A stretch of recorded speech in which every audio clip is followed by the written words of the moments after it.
Hi everyone, today we would like to show you how to operate our smart security alarm system on the Tuya app. First click on the upper right corner to add a device, then find the sensor category, select Wi-Fi alarm, and choose 2.4G Wi-Fi to connect. After that, make sure the security alarm system flash quickly, and the connect done.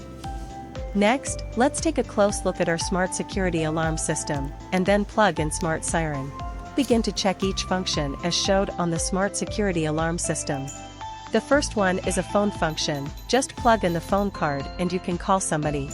Second one is home alarm mode, and the third one is SOS. When someone press this button, you will receive an alarm message from your phone. The temperature and humidity can also be displayed here.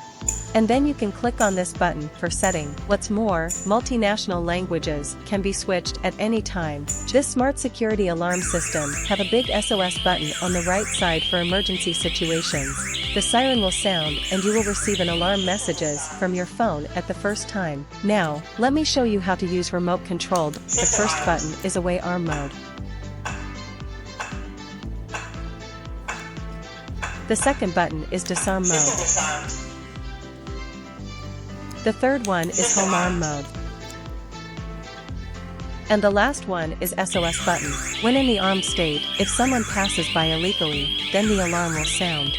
And if someone opens the door or window illegally, the alarm will also sound and send a message to your mobile phone. That is all about our smart security alarm system today.